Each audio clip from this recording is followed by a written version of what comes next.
Hey guys, Coach Greg down here at AM Fitness in Plainville to talk to you a little bit about shoulder activation. The goal here is to go over a couple of exercises to give you to activate your shoulder blades if you feel instability during overhead movements.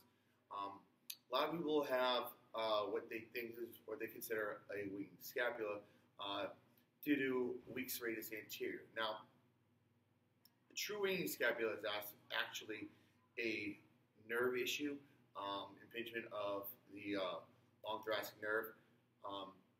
Which in most cases, if you don't have a nerve injury, you don't actually have a true weakening scapula. What you have is a little bit of weakness, which can be fixed or helped by just activating the muscles around it to stabilize your scapula a little bit better and help improve scapular-thoracic rhythm during overhead movements. So what we're going to start with is just on the ground. We're going to start with what's called a screwdriver. Now, we're going to use a kettlebell in the bottom up position. Reason doing that is it takes a little bit more to stabilize. If that's too much, you can use a dumbbell.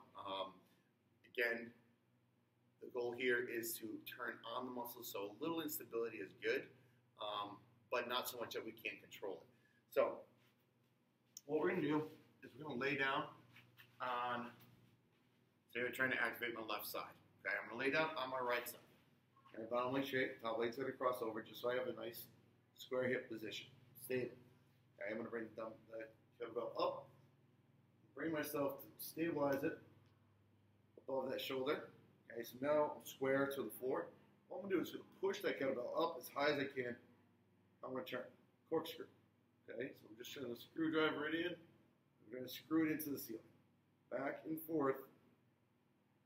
I'm going to hold this up there and do a couple of reps, maybe about 15, 20 seconds. All right, and rest. Now, what you should feel during this is stabilization and activation across the back of the shoulder blades, directly underneath, okay, right where the shoulder blade kind of touches the ribs. So once we've gotten this down, all right, we're still active, we can go down and bring it up into our next position. The next position we're going to use is a locked position against the wall. So what we're going to do is take our knees, kneeling position, here. We're going to get against the wall, knuckles against the wall, and I'll push away. So I'm activating right here, I'm causing protraction. So right now, as I push into the wall, I'm actually pulling my scapula or my shoulder blade against my ribs to push away. So what I want to do is I'm going to push away. I'm going to create this tension. I'm going to keep this tension here. I'm going to bring the arm down. So I'm still feeling this right through here, so I know where I'm at. Keep that tension. Bring it up. Again, pushing into the tension.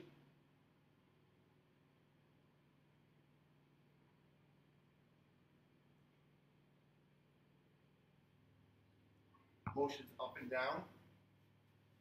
Just a single press. Okay, do 2 to 3 of these presses. Again, we're not looking to fatigue our body. We're just looking to turn things on. So we don't want to make these super heavy, nor do we want to do so many that we're exhausted.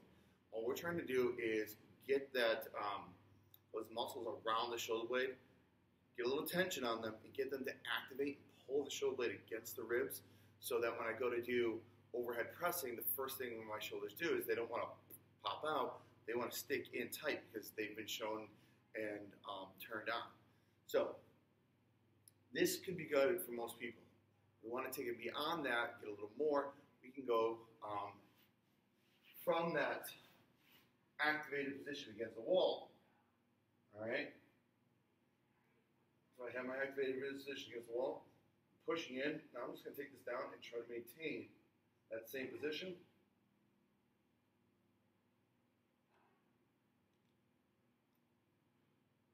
And down. Okay.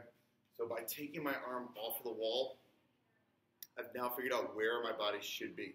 So I went from here, feeling myself drive and activate. All right. Feeling kind of a tactile reinforcement. I'm feeling this push back into me as I press it. So now I'm going to take that down.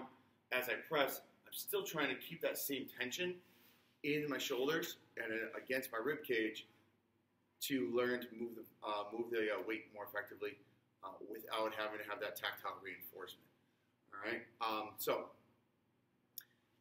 good couple of exercises to throw into, your pre-workout, your warm-up exercises, that me time before the workout, before the actual class starts, to help you get active, especially if you have some pressing things or some issues with pressing overhead. You want to get ready to go. Take a couple minutes, grab a kettlebell or a dumbbell, and work on those. See how they work for you. All right, if you guys have any questions, don't be afraid to ask any one of your coaches, and hope to see you at your next workout.